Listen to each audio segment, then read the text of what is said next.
আমি আমার পঠিতব্য আয়াতের সংক্ষিপ্ত তর্জমা এবং ব্যাখ্যার দিকে যাবার আগে সহিহ মুসলিমে বর্ণিত আরেকটি হাদিসের অনুবাদ আপনাদের সামনে উপস্থাপন করতে চাই। যে হাদিস আল্লাহর নবী ইরশাদ করেছেন, লা তাকুমুস সাআহ, ততদিন পর্যন্ত কিয়ামত হবে না। কিয়ামত হবে না মানে আসমানটা ভেঙে পড়বে না। কিয়ামত হবে না মানে জমিন ধসে যাবে না। কিয়ামত হবে না মানে পাহাড়গুলো রুইয়ের মতো উড়তে শুরু করবে না। হাত্তা ইউকাল ফিল আরদ আল্লাহ আল্লাহ, যতদিন পর্যন্ত এই জমিনের বুকে আল্লাহ আল্লাহ বলনেওয়ালা জীবিত থাকে, যতদিন পর্যন্ত আল্লাহ আল্লাহ বলনেওয়ালা জীবিত থাকবে, তো এই পৃথিবীর বুকে মহাপ্রলয় কিয়ামত আসবে না। নাম্বার 2, আমরা এখনো আল্লাহর নামের জিকির করি, আল্লাহর নামের মাহফিল হয়। মসজিদের মিনার থেকে এখনো আল্লাহু আকবারের ধ্বনি ভেসে আসে। এর কারণ হলো 1450 বছর আগে, 1500 বছর আগে মানুষ যখন আল্লাহ ভুলে গিয়ে লাতের পূজা করত, আল্লাহ ভুলে গিয়ে মানাতের সামনে সিজদা করত, আল্লাহকে ভুলে গিয়ে ইয়াউস ইয়াউক নসরের সামনে নিজের কপাল ঠেকিয়ে দিত, সেই মুহূর্তে আমাদের নবী এসে মানুষকে আল্লাহর পরিচয় চিনিয়েছেন। নবী শিখিয়েছেন লাতের সামনে নয়, আল্লাহর সামনে কপাল নামাও। নবী শিখিয়েছেন মানাতের জিকির নয়, আল্লাহর নামের জিকির করো। নবীজি শিখিয়েছেন নসরের নামে নয়, আল্লাহর নামে মান্নত করো। এর মানে আল্লাহর পরিচয় আমরা পেয়েছি আমাদের নবীর মাধ্যমে। বলেন না কার মাধ্যমে?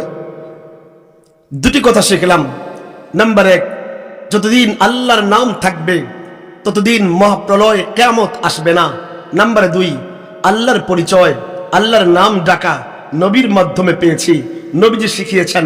সুতরাং এর সামারায়, এর ফলাফলে আমরা তো বলতেই পারি নবীর বরকতে এখনো কিয়ামত হয় নাই।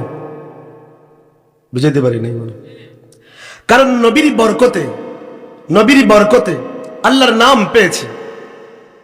যেহেতু আল্লাহর নাম আছে বলেই এখনো কিয়ামত হয় নাই, সুতরাং আমি তো বলতেই পারি নবীর আগমন হয়েছিল বলেই এখনো আসমান টিকে আছে।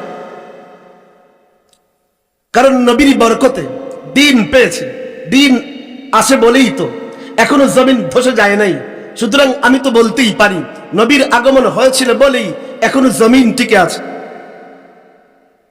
কারণ নবীর বরকতে কোরআন পেয়েছে, নবীর বরকতে দিন পেয়েছে, নবীর বরকতে তাওহীদ পেয়েছে, নবীর বরকতে শিরকের জুলমত বিদূরিত হয়েছে, নবীর বরকতে কুফরির অন্ধকার দূরীভূত হয়েছে। নবীর বরকতে যেই কপাল মূর্তির সামনে নামানো হতো, সেই কপালকে আল্লাহর সামনে নামানো শিখেছি। নবীর বরকতে বাইতুল্লাহর ভিতর থেকে 360 মূর্তি অপসারিত হয়েছে। নবীর বরকতে এতিম তার অধিকার পেয়েছে, নবীর বরকতে মজলুম তার হক পেয়েছে, নবীর বরকতে বিধবা তার হক পেয়েছে। নবীর বরকতে যেই নারীকে রাস্তার মোড়ে দাঁড় করিয়ে লোলক দৃষ্টির শিকার বানিয়ে পাঁদি হিসেবে বিক্রি করা হতো, ওই নারীকে কন্যার মর্যাদা, ওই নারীকে স্ত্রীর মর্যাদা, এই নারীকে মায়ের মর্যাদা দিয়ে তার পায়ের নিচে জান্নাত ঘোষণা করা হয়েছে। নবীর বরকতে আবু বকর তো সিদ্দিক হয়েছেন, নবীর বরকতে ওমর তো ফারুক হয়েছেন, নবীর বরকতে উসমান তো জিন্নুরাইন হয়েছেন, নবীর বরকতে আলী তো আসাদুল্লাহিল গালিব হয়েছেন, নবীর বরকতে হযরতে হামজা সাইয়্যিদুশ শুহাদা হয়েছেন, নবীর বরকতে ইবনে আব্বাস রাইসুল মুফাসসিরিন হয়েছেন। নবীর বরকতে ইবনে মাসউদ ফকিহুল উম্মাহ হয়েছেন, নবীর বরকতে আবু যর গিফারি জাহিদুদ দুনিয়া হয়েছেন। নবীর বরকতে সালমান ফারসি তারিকুদ দুনিয়া হয়েছেন নবীর বরকতে। হযরতে হামজা সাইয়্যিদুশ শুহাদা হয়েছেন নবীর বরকতে। হযরতে হানজালা গাসিলুল মালাইকা হয়েছেন নবীর বরকতে।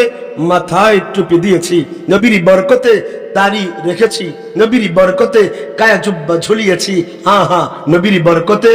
বুখারী পেয়েছি নবীর বরকতে, মুসলিম পেয়েছি নবীর বরকতে, নাসাই পেয়েছি নবীর বরকতে, ইবনে মাজাহ পেয়েছি নবীর বরকতে, তিরমিজি পেয়েছি নবীর বরকতে, মুসনাদে আহমদ, মুসনাদুল বাজ্জার, মুসনাদুল হুমাইদি হাদিসের কিতাব তো নবীর বরকতে পেয়েছি।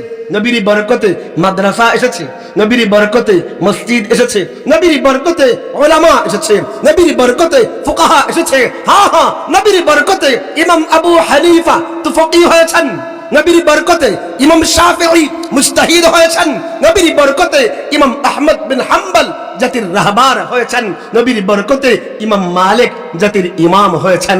আরে নবীর বরকতে এখন পূর্ব দিগন্ত থেকে প্রতিদিন সূর্য ওঠে, নবীর বরকতে এখন পশ্চিম দিগন্তে প্রতিদিন সূর্য হারিয়ে যায়, নবীর বরকতে আজকের এই মাহফিল হয়েছে। বলেন না কার বরকতে? কারণ নবীর বরকতে দিন পেয়েছি, নবীর বরকতে কোরআন পেয়েছি, নবীর বরকতে ইসলাম পেয়েছি। সন্দেহ আছে নাকি আপনাদের? কার বরকতে? আরে কার বরকতে? তুই নবীর শানের মাহফিল, বড় আজমতওয়ালা মাহফিল, বড় বরকতওয়ালা মাহফিল। ছোট্ট আয়াতে কারিমা তেলাওয়াত করেছি, এখানে আল্লাহ নিজেই নবীর শান বলেছে। বলেন নাউজুবিল্লাহ। কিপটা মানুষ আমি জীবনে দেখিনি, সুবহানাল্লাহ বলা নিয়ে যে কিপটামি করে। নবীর শান কে বলেছে? আরো মন খারাপ করে কে বলেছে? নবীর শান কে বলেছেন? আল্লাহ নবীর শান বলতেছেন, বড় আজীব শান। আল্লাহ বলেন ইয়া আইয়ুহান নবী ইন্না আরসালনাকা শাহিদান, হে নবী আমি আল্লাহ আপনাকে বানিয়েছি সাক্ষী। আমি আপনাকে কি বানিয়েছি? আরো মন খারাপ করে কি বানিয়েছি? আচ্ছা সাক্ষী কাকে বলা হয়? মানুষ নিজের দাবির সপক্ষে কাউকে সাক্ষী বানায়। আমি লেনদেন করলাম তুমি সাক্ষী, আমি কথা বললাম তুমি সাক্ষী। ভালো করে বুঝেন। আল্লাহ বলেন ও ইমানদারেরা শোনো, এই নবী মুহাম্মদ সাল্লাল্লাহু আলাইহি ওয়াসাল্লামকে আমি আল্লাহর সাক্ষী বানিয়েছি। এর মানে নবী কিসের সাক্ষী? নবী কিসের সাক্ষী? তো মুফাসসির কেরাম লিখেছেন আল্লাহ যেন বলতে চান, ও দুনিয়ার মানুষ শোনো, আমি আল্লাহ একজন সাক্ষী তোমাদের নবী। সাক্ষীকে আল্লাহই একমাত্র রাজ্জাক, সাক্ষী আমাদের নবী। আল্লাহই একমাত্র রহিম রহমান গফফার, সাক্ষী আমাদের নবী। আল্লাহ সত্তার, তো সাক্ষী আমাদের নবী। আল্লাহই একমাত্র সন্তান দেবার মালিক, সাক্ষী আমাদের নবী। আল্লাহই একমাত্র সুখ দেবার মালিক, সাক্ষী আমাদের নবী।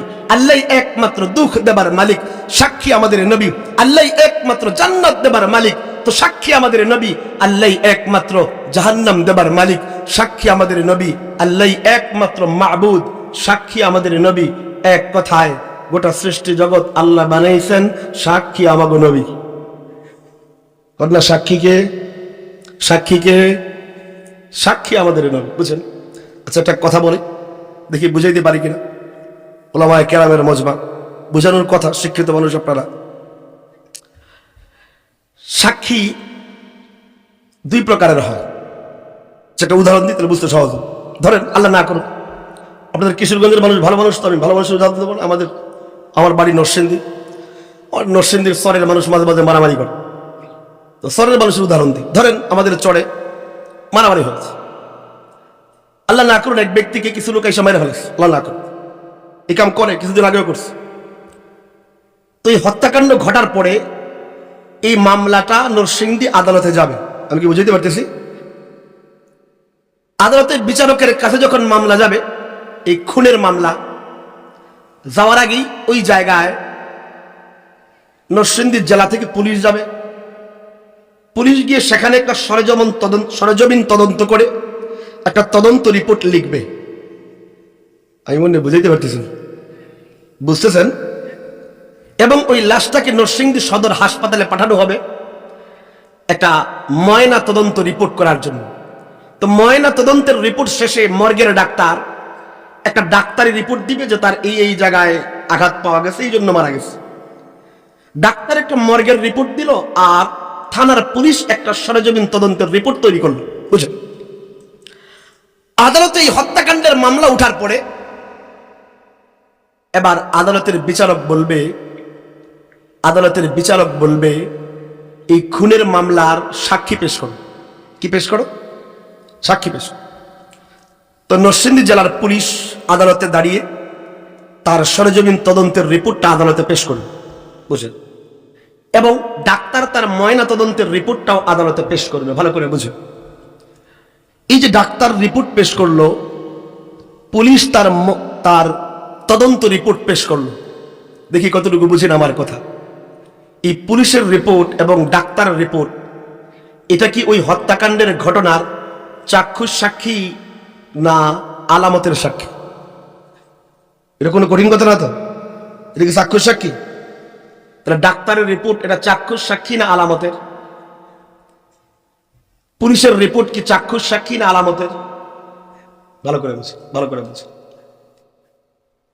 দুই সাক্ষী পেশ হবার পরে আদালত বলবে আলামতের সাক্ষী তো পেশ করছো, এবার অন্তত একজন হলেও চাক্ষুষ সাক্ষী পেশ করো।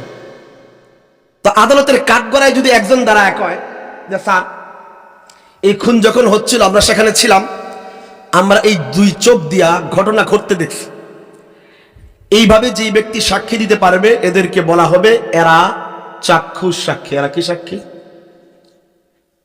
বলেন তো? কিশোরগঞ্জের মানুষ, আদালতে সবচেয়ে গ্রহণযোগ্য সাক্ষী আলামতের সাক্ষী হয় না চাক্ষুষ সাক্ষী? বুঝে শুনে বলেন, আলামতের সাক্ষী বেশি গ্রহণযোগ্য না চাক্ষুষ? আলামতের সাক্ষীর মধ্যে ভেজাল থাকতে পারে, যেমন ডাক্তারের ফরেনসিক রিপোর্টে পাওয়া গেছে অমুক ব্যক্তির হাত আছে তার গলার মধ্যে, এটা আসবে যে ওই ব্যক্তির হাত পাওয়া গেছে তাকে গলা টিপে হত্যা করার সময়। কিন্তু যার হাতটা পাওয়া গেছে হতে পারে সে মারতে যায় নাই, যে মারতে গেছে তার আটকাইতে গেছে, তো যে আটকাইতে গেছে তার হাতের ছাপও তো তার গলায় থাকবে। বুঝাইতে পারি নাই মনে হয়। এর মানে আলামতের সাক্ষীতে ঝামেলা থাকতে, এই জন্য সবচেয়ে গ্রহণযোগ্য আলামতের সাক্ষী না চাক্ষুষ? সবার মাথা ঠিক আছে না? কথা কি বুঝতেছেন? এতটুকু বুঝা এখানে রাখেন। এবার আমি একটু পেছনে যাব। আচ্ছা, আমাদের নবী আল্লাহর সাক্ষী। কিসের সাক্ষী? আল্লাহ একমাত্র মাহবুদ, সাক্ষী আমাদের নবী। আল্লাহ রাজ্জাক, রহিম, রহমান, গাফফার, সাক্ষী আমাগো নবী। আচ্ছা, এই সাক্ষী শুধু আমাদের নবী দিয়েছেন? সাক্ষী তো আমরাও দেই। আমরা বলি আশহাদু আল্লা ইলাহা ইল্লাল্লাহ ওয়া আশহাদু আন্না মুহাম্মাদান আবদুহু ওয়া রাসূলুহু। মানে কি? মানে হচ্ছে আমি সাক্ষ্য দিতেছি যে আল্লাহ ছাড়া কোন মাবুদ। এর মানে আমরা আল্লাহর সাক্ষী না? কইছি লইতেছি আল্লাহ না, আমরা আল্লাহর সাক্ষী না। আমি তো বলতেছি আশহাদু, আমি সাক্ষী দিচ্ছি। এর মানে আমরাও তো আল্লাহর সাক্ষী। মন খারাপ করি কোন? আমরাও আল্লাহর। আচ্ছা, শুধু কি আমরা আল্লাহর সাক্ষী? না, বাবা আদম থেকে ঈসা আলাইহিস সালাতু ওয়াস সালাম পর্যন্ত সব নবীরাই তো আল্লাহর সাক্ষী। আদম আলাইহিস সালামও বলেছেন একমাত্র মাবুদ তো আল্লাহ, একমাত্র রাজ্জাক তো আল্লাহ, রহিম, রহমান, গফফার, সত্তার, যুল জালালি ওয়াল ইকরাম তো আল্লাহ। এর মানে বাবা আদম আল্লাহর সাক্ষী, নূহ আলাইহিস সালাম আল্লাহর সাক্ষী, দাউদ আলাইহিস সালাম আল্লাহর সাক্ষী। হ্যাঁ, হযরতে ইউসুফ আলাইহিস সালাম আল্লাহর সাক্ষী, ইয়াকুব আলাইহিস সালাম আল্লাহর সাক্ষী, শীশ আলাইহিস সালাম আল্লাহর সাক্ষী, শুআইব আলাইহিস সালাম আল্লাহর সাক্ষী।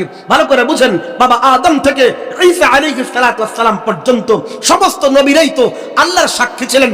প্রশ্ন হলো, তাহলে বাবা আদমকে আল্লাহ নিজের সাক্ষী ঘোষণা করেন নাই, নূহ আলাইহিস সালামকে আল্লাহ তার সাক্ষী ঘোষণা করেন নাই, দাউদ আলাইহিস সালামকে আল্লাহ তার সাক্ষী ঘোষণা করেন নাই, ইব্রাহিম আলাইহিস সালামকে আল্লাহর সাক্ষী ঘোষণা করেন নাই, ইসমাঈল আলাইহিস সালামকে আল্লাহর সাক্ষী ঘোষণা করেন নাই, হযরত মূসা, ঈসা আলাইহিস সালামকেও আল্লাহ তার সাক্ষী ঘোষণা করেন নাই। আল্লাহ শুধু আমাদের নবীকে তার সাক্ষী ঘোষণা করে আয়াত নাযিল করেছেন, হে নবী মুহাম্মদ, আমি আল্লাহ তোমারে সাক্ষী বানাইলাম। প্রশ্ন হলো কেন? আমিও তো সাক্ষী দিই, সব নবীরাও সাক্ষী দিয়েছেন। তাহলে বাবা আদম থেকে ঈসা পর্যন্ত সমস্ত নবীরা আল্লাহর সাক্ষী দেওয়ার পরেও আল্লাহ কেন তাওরাতে, জাবুরে, ইনজিলে, কোন সাহিফার আয়াতে কিংবা কোরআনে আগের কোন নবীকে সাক্ষী না বলে শুধু আমাগো নবীকে সাক্ষী বললেন কেন? প্রশ্নটা কি বুঝছেন না? বুঝলে আমি আবার করি। প্রশ্ন হলো, সব নবীরাই সাক্ষী দিয়েছেন, আমাগো নবীও দিয়েছেন, কিন্তু আল্লাহ আগের কোন নবীকে নিজের সাক্ষী না বলে শুধু আমাদের নবীকে তার সাক্ষী বললেন কেন? এবার কি বুঝাইতে পারছি? এই প্রশ্নের উত্তর বুঝতে আগে যে উদাহরণ দিয়েছি, আদালতে সবচেয়ে গ্রহণযোগ্য সাক্ষী আলামতের না চাক্ষুষ? আরো আসতে কি আলামতের সাক্ষী? চাক্ষুষ সাক্ষী সবচেয়ে গ্রান্টেড, সবচেয়ে গ্রহণযোগ্য। ভালো করে বুঝেন, ভালো করে বুঝেন।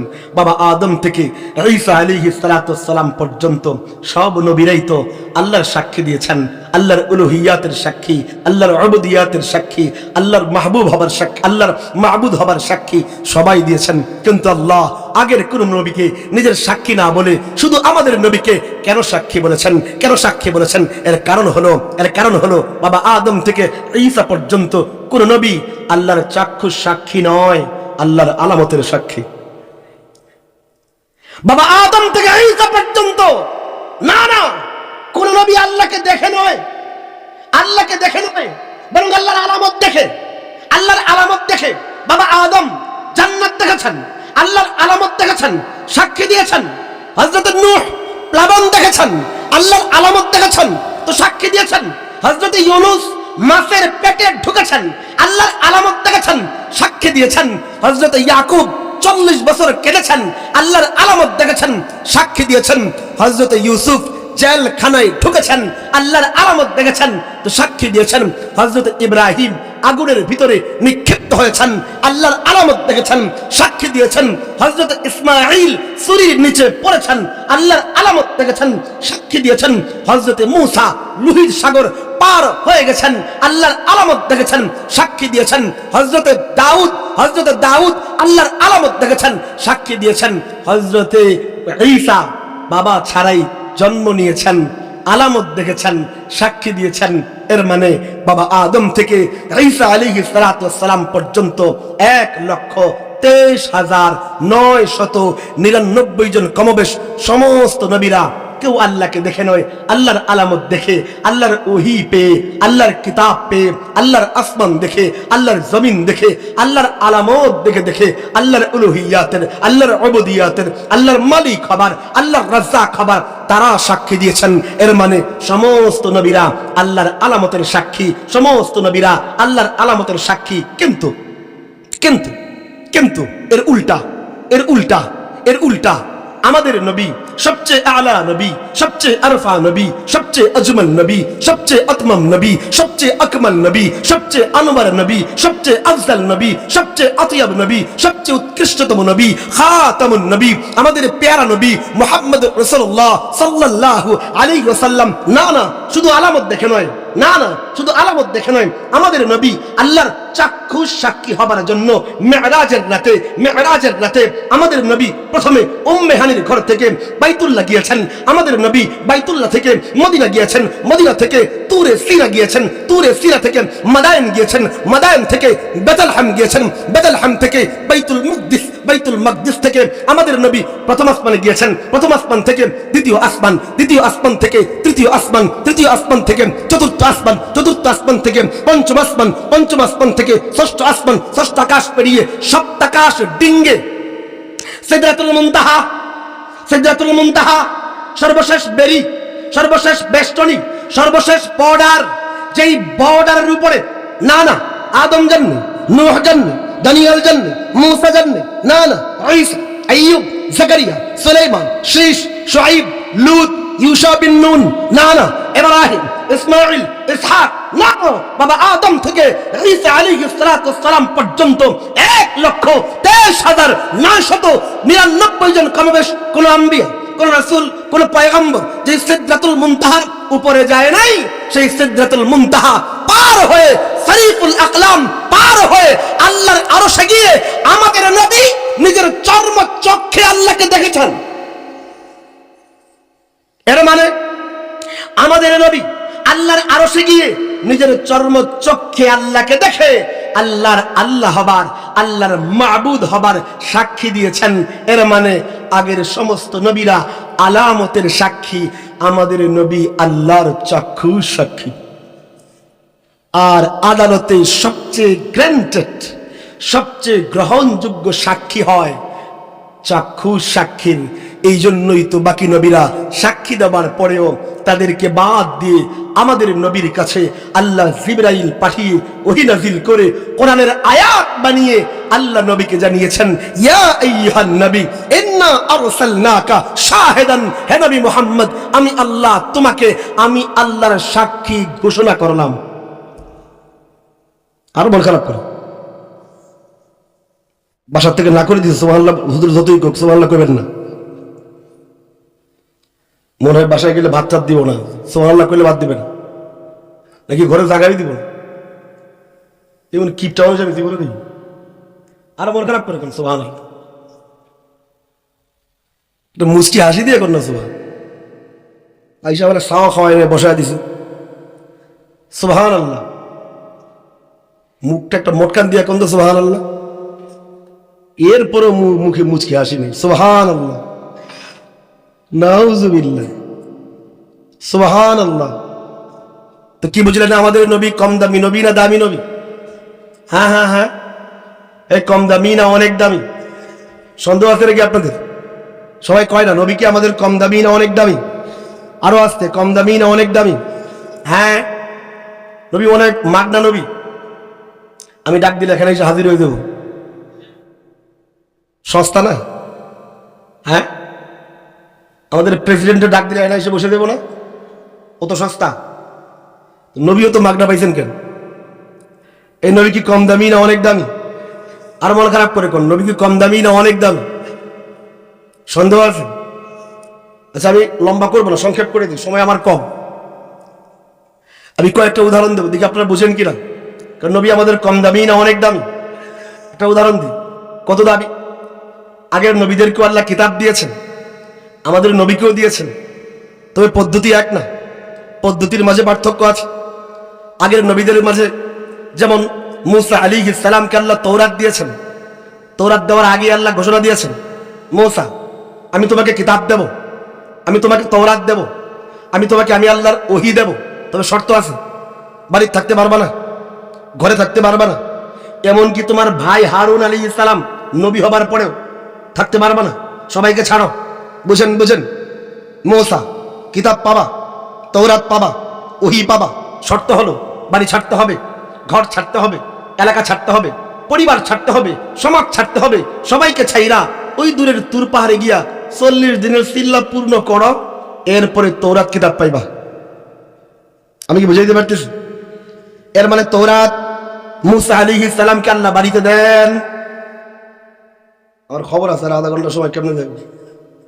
মূসা আলাইহিস সালামকে আল্লাহ তৌরাত বাড়িতে দেন, ঘরে দেন, এলাকায় দেন, সবাইরে সারায়া পাহাড়ে উঠাইছেন, এরপরে কিতাব দিয়েছেন। ঠিক একইভাবে আগের যত নবীকে আল্লাহ কিতাব দিয়েছেন, যেখানে সেখানে দেননি, শর্ত করেছেন।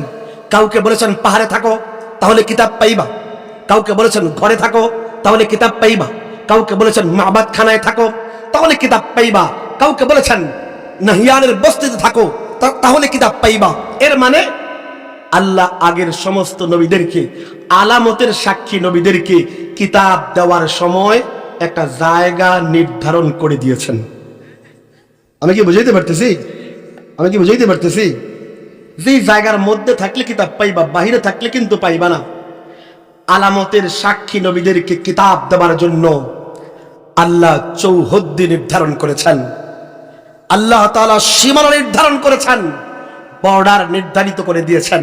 কিন্তু এর উল্টা আল্লাহ যখন চাক্ষুষ সাক্ষী নবীকে কিতাব দিতে চাইলেন, আল্লাহ আমাদের নবীকে বলেন নাই, ও নবী মুহাম্মদ, কিতাব পেতে চাইলে তুমি শুধু বাইতুল্লাহর সামনে বসে থাকবা তাহলে পাইবা, হেরা গুহার মধ্যে থাকলেই পাইবা, রাস্তায় আসলে পাইবা না। না না, আল্লাহ এমনটা বলেন নাই, বরং আল্লাহর চাক্ষুষ সাক্ষী নবী যেখানে গেছেন আল্লাহ জিবরাইল রে দিয়া কোরআন সেখানে পাঠায়া দিছেন।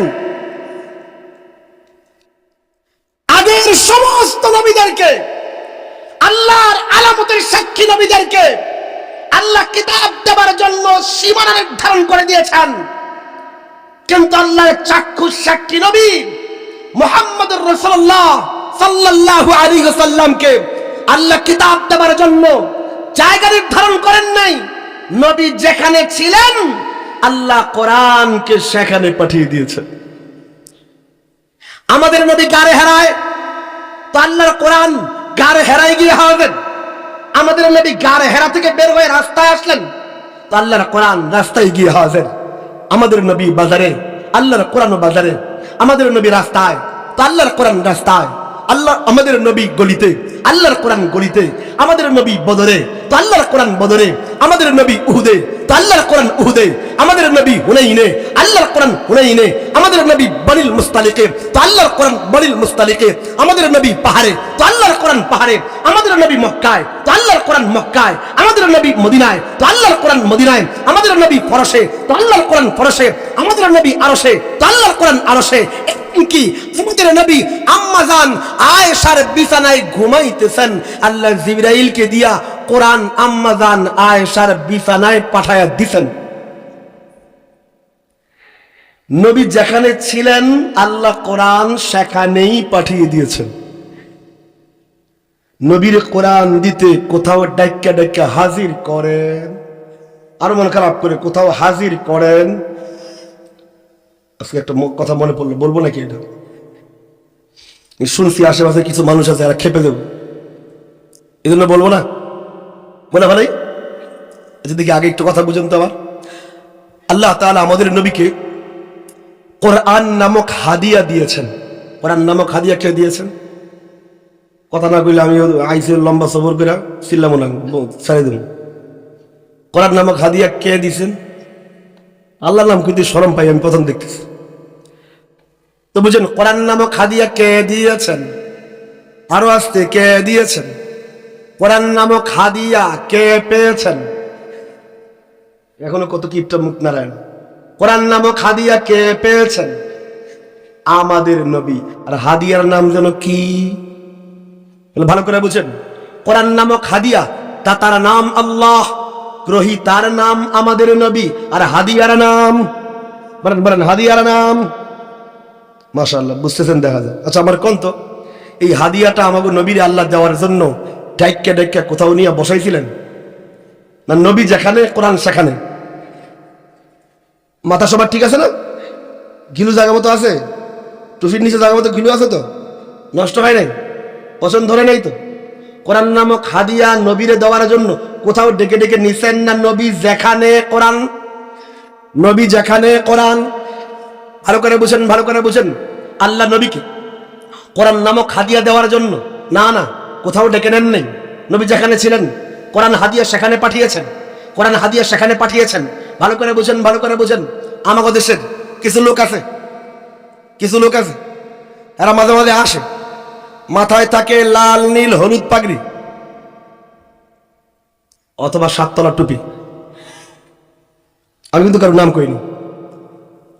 লাল নীল হলুদ পাগড়ি অথবা 7 তলা টুপি, মঞ্চে বৈশা বলে আমারে চিনেন মিয়া, আমি আশেকে রসুল, আমি কিতা, আমি কিতা, আমি আশেকে রসুল। আমি বলি আচ্ছা তুমি আশেকে রসুল? হ্যাঁ আমি আশেকে রসুল। তো কি হয়েছে? আমি নবীর হাদিয়া দিব। আমরা বলি কি হাদিয়া দেবা? নবীর ইয়া নবী সালাম আলাইকা এর হাদিয়া দেব। বুঝেন বুঝেন? বলে আচ্ছা নবীর দুরুদের হাদিয়া দেবা?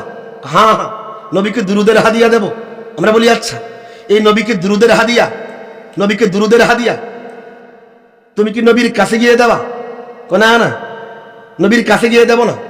আমরা বলি তাহলে কি করবা? কি করবা? তুমি কি ফেরেশতার মাধ্যমে দুরুদের হাদিয়া পাঠাইবা? না না নবীকে ফেরেশতার মাধ্যমে দুরুদের হাদিয়া পাঠাবো না। আমরা বলি তাহলে দুরুদের হাদিয়া নবীর কাছে কেমনে পাঠাইবা? কই কেন? আমি মঞ্চে বসে বসে ইয়া নবী সালাম আলাইকা বলবো, আর নবী দুরুদের হাদিয়া নেওয়ার জন্য আমার মাহফিলে এসে হাজির হয়ে যাবে। আরো আসতে কর নাউজুবিল্লাহ। বলেন ভালো করে বুঝে বলেন, কিশোরগঞ্জের মানুষ আল্লাহ কোরআন নামক হাদিয়া নবীকে দেওয়ার জন্য নবীকে কোথাও ডেকে ডেকে হাজির করেছেন না নবীর কাছে পাঠিয়েছেন? এর মানে আল্লাহ যেন আদব শেখাচ্ছেন। আমি আল্লাহ চাইলে কোরআন নামক হাদিয়া নবীকে দিতে চাইলে নবীকে ডেকে ডেকে কোথাও হাজির করতে পারতাম, কিন্তু আমি করি নাই। নবী যেখানে ছিলেন আমি হাদিয়া কোরআন সেখানে পাঠিয়েছি। এর মানে আদব শেখো। নবীকে হাদিয়া দিতে চাইলে নবীর কাছে গিয়া তারপরে হাদিয়া দেবা। নবীর কাছে গিয়া তারপরে হাদিয়া, নবীর কাছে গিয়া তারপরে হাদিয়া। আর যদি কাছে গিয়া দেওয়ার তৌফিক না থাকে তাহলে দূরে থেকে কারুরে হাদিয়াটা প্যাকেট কইরা কাউকে দিয়া নবীর কাছে পাঠাইবা। বুঝতে পারতেছি? হাদিয়া দেওয়ার দুই তরিকা আল্লাহ শিখিয়েছেন। সুন্নাতুল্লাহ, এটা সুন্নাতুল্লাহ, আল্লাহর রীতি, আল্লাহর পদ্ধতি হলো আল্লাহ কোরআন নামক হাদিয়া দেওয়ার জন্য ডেকে নেননি, কাছে আনেননি, কোনা আনা তুমি যেখানে কোরআন সেখানে। এর মানে আল্লাহ পদ্ধতি শিখিয়েছেন, আদব শিখিয়েছেন। নবীকে হাদিয়া দেওয়ার আদব, ও কাছে গিয়ে দেবা, হাদিয়া দিলে কাছে গিয়ে দেবা, দূরে থাকলে কাউকে দিয়ে হাদিয়া পাঠাইবা। নবীর হাদিয়া দেওয়ার জন্য যেখানে সেখানে ডাইকা আনবা না। কে শিখিয়েছে? এই তরিকা কার? এই তরিকা কার? বুঝা গেল বাংলাদেশের যেই সমস্ত সামনের পন্থানি এই আকীদা বিশ্বাস করে, যে আকীদা বিশ্বাস করে তার দুরুদের হাদিয়া নেওয়ার জন্য নবী মাহফিলে হাজির হয়ে যায়, হাজির হয়ে দুরুদের হাদিয়া নেয়। আমরা প্রশ্ন করি তোমার মাহফিলে নবী কেন হাজির হয়? নবী কি জিলাপি খাবেন, সিন্নি খাবেন, বিরিয়ানি খাবেন? তো হাজির কেন হয়? বুঝেন নাই? হাজির হয় দুরুদের হাদিয়া নেওয়ার জন্য। দুরুদের হাদিয়া নেওয়ার জন্য আমরা পরিষ্কার শব্দে বলি বিশ্বাস করে দুরুদের হাদিয়া নেওয়ার জন্য নবী মাহফিলে এসে হাজির হয়ে যায়। ওই ব্যক্তিরা আল্লাহর পদ্ধতি লঙ্ঘন করার কারণে আশিক রাসূল থাকে না, কারণ আল্লাহ শিখিয়েছেন হাদিয়া দিতে হলে কাছে গিয়ে দেবা, আর দূরে থাকলে কাউকে দিয়ে পাঠাইবা। বেয়াদবের মতো তোমার যেখানে সেখানে নবীর হাজির করবা না। এই তরিকা কার? মোল্লার না আল্লাহর? তরিকা মোল্লার না আল্লাহর? ওয়াহাবি মোল্লার না আল্লাহ? কার? আল্লাহ শিখাইছেন, আল্লাহ শিখাইছেন হাদিয়া দেওয়ার জন্য যেখানে সেখানে হাজির করবা না, কাছে গিয়ে দেবা। এই জন্যই তো যদি আমাকে নসিবে জুটে তারপরে প্রথমে পাসপোর্ট করি, এরপরে পাসপোর্টে ভিসা লাগাই, এরপরে নবীর মদিনা যাই। নবীর মদিনা গিয়া নবীর রওজার সামনে দাঁড়িয়ে আসসালামু আলাইকা ইয়া রাসূলুল্লাহ বলে হাদিয়াটা নবীর সামনে পেশ করি। বুঝতে পারতেছেন? আর যদি কপালে না জোটে তাহলে এই বাংলাদেশে বসে, এই কিশোরগঞ্জে বসে, এই রশিদাবাদে বসে, এই ঠাড়াপড়া বাজারে বসে, নাম কি? তা আসলে কি ঠাড়াপড়া বাজার? আচ্ছা, আল্লাহ আমাকে হেফাজত করুন। তা আমরা এই মোস্তফাগঞ্জে বসে আল্লাহুম্মা সাল্লি আলা মুহাম্মদ বলে দুরুদের হাদিয়াটা ফেরেশতার হাতে তুলে দিই। বুঝাইতে পারতেছেন? বুঝাইতে পারতেছেন? কার হাতে তুলে দেই? আমরা দুরুদ পড়ি এখানে, দুরুদের হাদিয়া পড়ি এখানে, প্যাকেট করে তুলে দেই কার হাতে? আর ফেরেশতা উড়ে গিয়া নবীর সামনে পেশ করে। ফেরেশতা উড়ে গিয়ে কার সামনে পেশ করে? এই তরিকা বেদবের না আদবের? এটা কি মোল্লার না আল্লাহ? এই তরিকা আল্লাহ শিখাইছে, আল্লাহ শিখাইছে। সুতরাং বোঝা গেল যারা নবীর হাদিয়া দিতে মাহফিল হাজির কইরা ফালায় এরা আদব ওয়ালা নাম্বার 1 গুস্তাখে রাসূল। এরা আশিক রাসূল না গুস্তাখে রাসূল? এরা আদব ওয়ালা না বেয়াদব? তো আমরা আদব শিখতে হয়তো নবীর কাছে গিয়ে দেব দুরুদের হাদিয়া, আর আদব অনুপাতে অথবা দুরুদ পইরা ফেরেশতার মাধ্যমে সাইয়াহুনা ফিল আরদ ওয়ালা ফেরেশতার মাধ্যমে নবীর কাছে পাঠাই। আমি কি বুঝাইতে পারছি? দেখি আরেকটু বুঝাই, এটা শেষ করে দেব এই প্রসঙ্গ। আচ্ছা, আপনারা সারা জীবন শুনছেন, একটা হলো বলেন হাজির, একটা হলো হুজুর। এটা কি? হাজির কাকে বলা হয় বুঝি? হাজির বলা হয় যে আসে সে হাজির, যে আসে সে কি? আরো মন খারাপ করে যে আসে সে কি? হাজির। আসছে, যে হাজির দূর থেকে আসে তিনি হাজির হয়। আচ্ছা, জীবনে কোনোদিন আপনারা বলছেন হাজির সাল্লাল্লাহু আলাইহি সাল্লাম? কইছেন জীবনে? তাহলে কি কন? হুজুর সাল্লাল্লাহু আলাইহি সাল্লাম। আমরা কি বলি? কন না রে ভাই, আমি এমনি কাইল হয়ে গেছি। হাজির সাল্লাল্লাহু আলাইহি সাল্লাম বলি না, হুজুর সাল্লাল্লাহু আলাইহি সাল্লাম। আমরা হাজির সাল্লাল্লাহু আলাইহি সাল্লাম না বলি, হুজুর সাল্লাল্লাহু আলাইহি সাল্লাম কেন বলি বুঝুন। আজকে হাজির আর হুজুর শিখাই দেব। হুজুরের আমি আরবির বাংলা অর্থ বলবো না। আমাদের এই উপমহাদেশে যে প্রচলিত, আমরা মসজিদের ইমামরে কই হুজুর, খতিব সাহেবরে কই হুজুর, মাস্টাররেও বলি।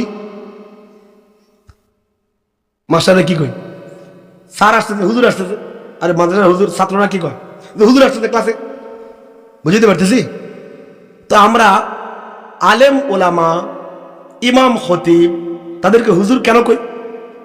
আমাদের এই উপমহাদেশের ওরফে, সামাজিক প্রচলনে হুজুর ওই ব্যক্তিকে বলা হয় যার কাছে গিয়া মানুষে হাজির হয়। বুঝতে পারিনি? যার কাছে গিয়া মানুষ হাজির হয় তারে আমরা ডাকি হুজুর। তারে ডাকি কি? আরে যে আসে তারে বলি তিনি হাজির হয়েছে। হুজুরের সামনে তিনি হাজির হয়েছে, স্যারের সামনে তিনি হাজির হয়েছে।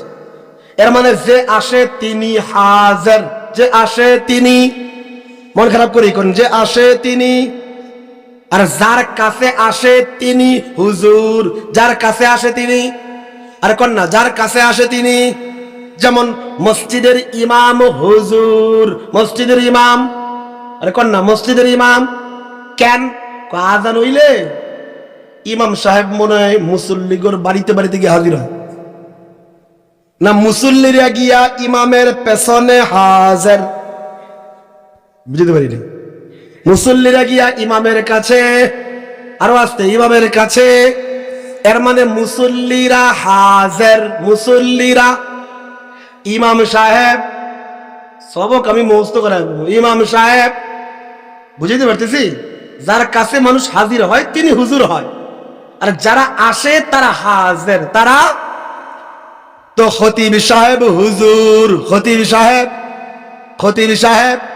কারণ জুমার আজান শুনে, খুতবা শুনতে মুসল্লিরা ইমামের কাছে হাজির, ইমামের কাছে। এর মানে জুমার দিনের মুসল্লিরা। আর সবক কয় না ইমাম, খতিব সাহেব, খতিব সাহেব। ক্লাসের শিক্ষক, উস্তাদ, টিচার হুজুর। টিচার কি? ঘন্টা বাড়ি দিলে সব ছাত্ররা গিয়া ওস্তাদের ক্লাসে হাজির। আমি কি বুঝাইতে পারতেছি?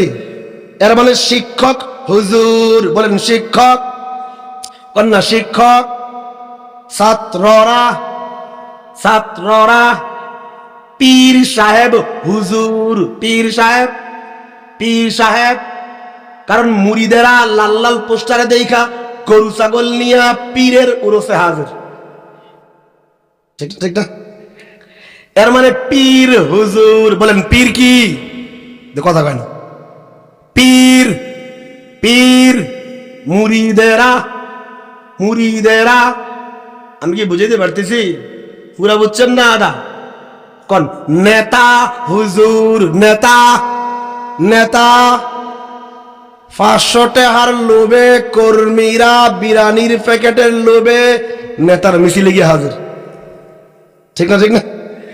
এর মানে নেতা হুজুর। বলেন নেতা কি? আর কর্মীরা, কর্মীরা। মাথা ঠিক আছে না? সবার ঠিক? এবার কোন তো আমাকে নবী কি? হাজির, হাজার না হুজুর? এখন কোন কোন নবী হাজার না হুজুর?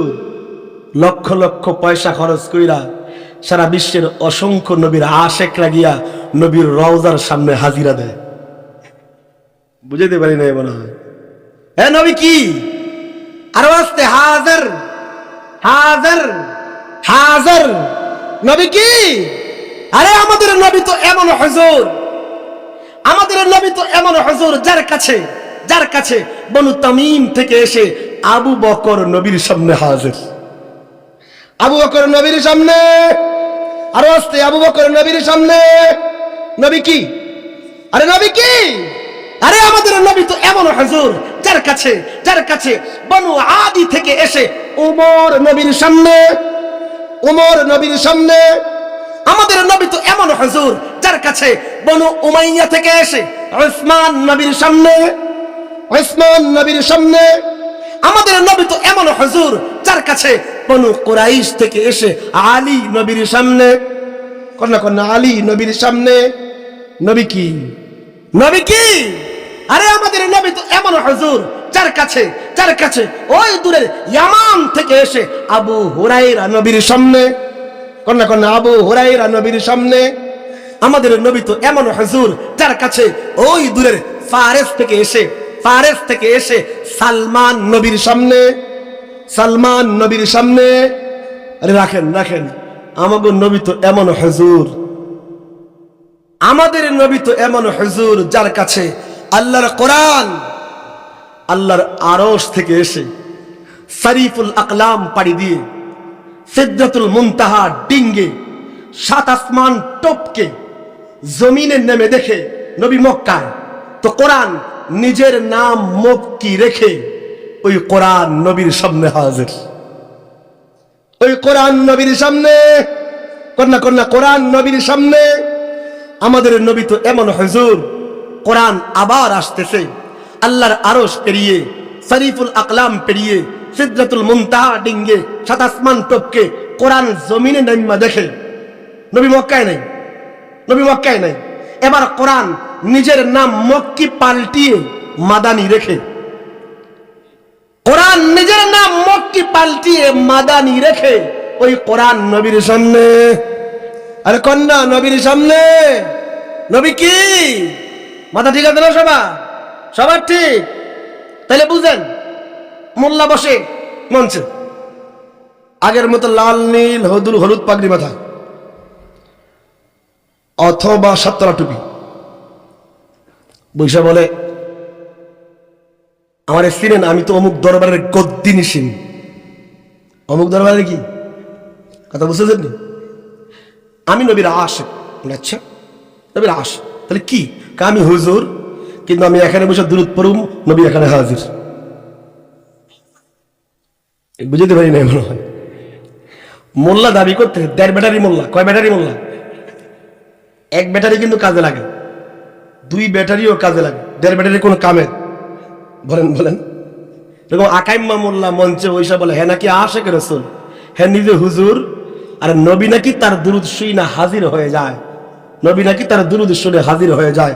আমরা বলি বেয়াদব, যেই নবীর সামনে আবু বকর, ওমর, ওসমান গিয়ে হাজির হয়, যেই নবীর সামনে জিবরাইল হাজির হয়, যেই নবীর সামনে লাখো হাজিরা প্রতি বছর গিয়ে হাজিরা দেয়, যেই নবীর সামনে কোরআন গিয়ে হাজির হয়, বাংলাদেশের যেই 1.5 ব্যাটারি মোল্লা নিজেকে হুজুর বলে, নবীকে হাজির বলে, তার ঈমান এমন কলুষিত হয়েছে 7 সমুদ্রের পানি দিয়ে গোসল করাইলো, হেড নাফাকি দূরে বলে। আমরা বলি আমি নিজে গিয়া হাজিরা দেই, নবী হুজুর। কন্যা নবী কি? আমরা ভিসা পাসপোর্ট কইরা নবীর দরবারে হাজিরা দেই, কারণ আমাকে নবীকে হাজির না হুজুর, হাজির না হুজুর। মস্ত হইছে। আরেকটু বলে শেষ করে দিই। দেখেন আবার বাইতুল্লাহ যাই, আল্লাহ সবাইকে যাওয়ার তৌফিক দান করে। যারা একবার গেছেন তাদেরকে বারবার যাওয়ার তৌফিক দান করে। বদ্ধ করতেছি নাকি? তামিন কর না কেন? যারা যান নাই আল্লাহ তাদেরকে অবশ্যই যাওয়ার তৌফিক দান করে। আচ্ছা আমরা মক্কা যাই কেন? বাইতুল্লাহর কারণে। বলেন কার কারণে? বাইরে ভাই আমি এমনি কাজে গেছি, কন্যা কার কারণে? আমরা মক্কা যাই কার কারণে? বাইতুল্লাহর কারণে। কারণ বাইতুল্লাহ আর কোথাও হাজির। আমার কোনো দোষ না, আমি তো কইতে চাই না, আমার কইতাম। বাইতুল্লাহর জন্য মক্কা যাই, কারণ বাইতুল্লাহ আর কোথাও হাজির। আরে কন্যা হাজির এখানে সেখানে সব জায়গায় বাইতুল্লাহ থাকলে আমাকে কি পাগলে কামড়াইছি মক্কা যাবো? আমি কি বুঝাইতে পারতেছি? তো আমরা মক্কা যাই আচ্ছা কেন? বাইতুল্লাহর কারণে। আচ্ছা আমরা তো মদিনাও যাই, কই কেন? আমরা বলি রাসূলুল্লাহর কারণে। বুঝাইতে পারি না? আমাদের দেশে কিছু পাগল আছে, আরেক ধরনের পাগল আর কি। ওই কয় না নবীর রওজার উদ্দেশ্যে মদিনা যাওয়া জায়েজ নেই, গুনাহ হবে, শিরিক। তাহলে কেমনে যাবো? যাইবা এই নিয়তে আমরা মসজিদের নববীতে নামাজ পড়বো, এই নিয়ত করে যাইবা। আমরা বলি পাগল, বাইতুল্লাহ নামাজ পড়লে 1 রাকাতে 1 লাখ নামাজের সওয়াব, আর মসজিদে নববীতে নামাজ পড়লে 1 রাকাতে 50,000-এর সওয়াব। আমার মাথার কি তার সিরা গেছে যে 1 লাখ রেখে 50,000-এ যাবো? বুঝাইতে পারি না মনে। এই আমার কথা কি বুঝতেছেন? যেই পাগল এই যুক্তি দেয়, এদের কাছে কিন্তু 50,000-এর সওয়াব না, এগোর কাছে মাত্র 1,000-এর সওয়াব। যে মসজিদে নববীতে নামাজ পড়লে নাকি কয় হাজারের সওয়াব। আমরা বলি মিথ্যুক, প্রতারক, ধোঁকাবাজ। যদি নামাজের নিয়তেই যাস তাহলে বাইতুল্লাহ নামাজ পড়লে তো 1 লাখ নামাজের সওয়াব। তুই কি পাগলে কামড়াইছে 1 লাখ নামাজের সওয়াব রেখা 1,000-এর পেছনে ছুটস? এর মানে আরে না না, আমরা ওই 50,000 সওয়াবের লোভে যাই না, 1 লাখের সওয়াব আমরা পরিত্যাগ করছি, সাইরা দিছি আমাদের প্রিয় নবীর মহব্বতে। বুঝাইতে পারি না মনে হয়। কথা কি বুঝতেছেন? আরে সওয়াবের নিয়তে গেলে, শুধু নামাজের সওয়াবের জন্য গেলে মদিনায় যাবো কেন? বাইতুল্লাহ নামাজ পড়লে তো ডাবল সওয়াব, ডাবল সওয়াব। তাহলে মদিনা যাই কেন? মদিনা কেন যাই? আরে আমরা মদিনা যাই রাসূলুল্লাহর কারণে। বুঝেন বুঝেন? আচ্ছা, তো আমরা মক্কা যাই কেন? কেন? বাইতুল্লাহর কারণে। আচ্ছা, তো মদিনাও যাই রাসূলুল্লাহর কারণে। তো বাইতুল্লাহ আমরা মক্কা যাই বাইতুল্লাহর কারণে, কারণ পৃথিবীর আর কোথাও বাইতুল্লাহ হাজির। আরে আমরা তো মদিনা যাই রাসূলুল্লাহর কারণে, কারণ রাসূলুল্লাহ আর কোথাও হাজির। হাজির পাগলের মাথা খারাপ করে না মানুষ। এরা কই নবী হেন হাজির, হেন হাজির, হেন হাজির, হেন হাজির। আর কই পাগল, তেল তুই মদিনা যাস কেন? বুঝতে পারি না। আরে নবী যদি সব জায়গায় হাজির থাকে, পাগলের মাথা কামড়াইছে গিয়ে হ্যাঁ মদিনা যায় কেন? বুঝতে পারি না মনে। আরে নবী যদি সব জায়গায় হাজির থাকে, হে মদিনা যায় কেন? আবার গজল গায়। কি গজল? কই ডেকে লাও ইয়া রাসূলুল্লাহ রওজা পাকের কিনারে। কেন? নবীরা তোমার মাহফিলে হাজির, তোমার মজলিসে হাজির, তোমার মিলাদের মজমানে নবীর হাজির, তো মদিনা গাছ কেন? মদিনার গজল গাছ কেন? তোমার বাড়িতে তো হাজির। এবার কি বোঝা গেল? নবী সব জায়গায় হাজির না নবী মদিনায় হুজুর? নবী মদিনায়, আমরা গিয়া নবীর দরবারে হাজিরা দেই। এর মানে আশেক আশেক আশেক নবীর দুয়ারে গিয়া হাজিরা দেয়, নবীর যেখানে সেখানে হাজির করে না। আশেক নবীর দুয়ারে গিয়ে হাজিরা দেয়, যেখানে সেখানে হাজির করে। আমি আবার পেছনে ফিরে যাই। আমাদের নবী কম দামি না অনেক দামি? সবক ভোলা যাবে না, কম দামি না অনেক দামি? আমাদের নবী যেন আল্লাহর কি সাক্ষী? নবী আলামতের সাক্ষী। আমাদের নবী আল্লাহর কি সাক্ষী? নবী আলামতের সাক্ষীর নবীর চেয়ে চাক্ষুষ সাক্ষী নবী কম দামি না বেশি দামি? হ্যাঁ হ্যাঁ, সব নবীরা নবী হিসেবে শ্রেষ্ঠ, উত্তম। পৃথিবীর সমস্ত বুজুর্গ মিল্লা, সমস্ত গাউস কুতুব মিলে একজন নবীর পায়ের ধুলার কোটি ভাগের সামান্য অংশ হওয়ার ক্ষমতা রাখে না। এই আকীদা ভালো করে শিক্ষা রাখেন, এই আকীদা ভালো করে শিক্ষা রাখেন। যদি আব্দুল কাদের জিলানী রহমতুল্লাহ একজন না হইয়া আকাশের নক্ষত্র পুঞ্জ পরিমাণ হইতো, যদি নিজামউদ্দিন আউলিয়া একজন না হয়ে জমিনের বালুকা রাশি পরিমাণ এত নিজামউদ্দিন আউলিয়া হইতো, যদি কুতুবউদ্দিন বখতিয়ার কাকি একজন না হয়ে জমিনের ওই সাগরের ফেনারাশি পরিমাণ হইতো, এই সমস্ত আব্দুল কাদের জিলানী, জুনায়েদ বাগদাদি, শাহজালাল, শাহপরান মিলে যত ইবাদত করেছে, যত সেজদা দিয়েছে, যত তাহাজ্জুদ পড়েছে, যত জিকির করেছে, সব কিছুকে এক পাল্লায় রাখলে একজন নবীর পায়ের ধুলার কোটি ভাগের, হাজার ভাগের সামান্য অংশের মোকাবেলা করতে পারবে। আচ্ছা রাখেন তো, নবীরা তো অনেক উপরে। একজন সাহাবীর, একজন আদনা সাহাবীর পায়ের ধুলার সমপর্যায়ের হাজার কোটি বাইজিদ বুস্তামি, লাখ কোটি জুনায়েদ বাগদাদি, হাজার কোটি বরফির আব্দুল কাদের জিলানী মিলেও একজন আদনা সাহাবীর পায়ের ধুলার পরিমাণ হওয়ার যোগ্যতা রাখে না। কথা কি বুঝাইতে পারতেছি? আকীদা ঠিক রেখে বয়ান শুনেন। পাগল ছাগলের ওয়াজ শুনে, পাগল ছাগলের ওয়াজ শুনে যে বরফির আব্দুল কাদের জিলানী নাকি আল্লাহর রুহের জগতে গিয়া মূসা আলাইহিস সালামের সাথে বহস করছে, নাউযুবিল্লাহি মিন যালিক। এগুলো শুনে আমার মানুষের সুবহানাল্লাহ কয়, থাপ্পড়ানো দরকার সকল বক্তাদেরকে। মূসা আলাইহিস সালামের মতো নবীর শানে গুস্তাখি, গল্প বলতেছে। ইমাম গাযালি রাহমাতুল্লাহ আলাইহি নাকি ডাক দিয়েছে রাসূল করিম সাল্লাল্লাহু আলাইহি ওয়াসাল্লাম মূসা আলাইহিস সালামের সাথে ডিবেট করার জন্য রুহের জগতে। ইমাম গাযালি রাহমাতুল্লাহ আলাইহি নাকি হযরত মূসা আলাইহিস সালামের মতো নবীকে ধমক দিচ্ছে। এগুলো শুই না আবার সবাই কইছে ভালো, ওদের মাথায় এমন পচন ধরছে, মাথা ঠিক নেই তো।